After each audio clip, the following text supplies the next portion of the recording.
সমুদ্র সৈকতের তীরে মন্দারমণিতে শুরু হয়েছে মিলন মেলা।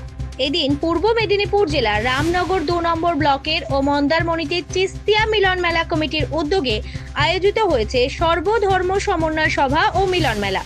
রাজ্যের বিভিন্ন প্রান্তের কয়েক হাজার মানুষ এই মেলায় ভিড় জমিয়েছেন।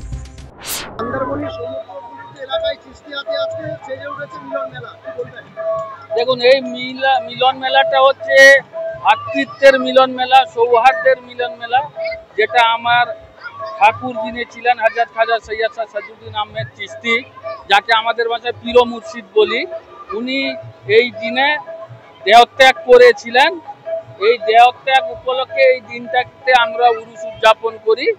আর এখানে সব ধর্মের সবাই এসে এখানে উপস্থিত হয় এবং এই মেলাটাকে উপভোগ করে এবং সারা রাত চলে। আর যেগুলো হচ্ছে আপনারা তো দেখতেই পাচ্ছেন। একেবারে সর্বধর্ম সমন্বয়ে এই মিলন মেলা, কি বার্তা দেবেন?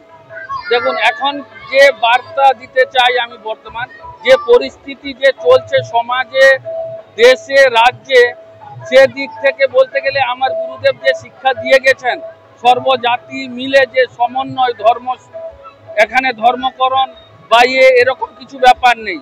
সবাইকে ভালোবাসা দিয়ে, প্রেম প্রীতি দিয়ে আপন করে নেওয়াই এই মেলার উদ্দেশ্য। সংস্থার প্রধান উদ্যোক্তা মীর মিত্র মীর মমরেজ আলীর নেতৃত্বে বেশ কয়েক বছর ধরে এই অনুষ্ঠান হয়ে আসছে। তবে সংস্থার সাধারণ সম্পাদক মীর ইয়ার আলী জানিয়েছেন, এখানে আমরা উরুস উদযাপন করি, সমস্ত ধর্মাবলম্বীদের সমাগম ঘটে, সবাই প্রেম প্রীতি ও ভালোবাসার মাধ্যমে আপন করে নেওয়াই এই মেলার প্রকৃত উদ্দেশ্য বলে জানিয়েছেন মীর ইয়ার আলী।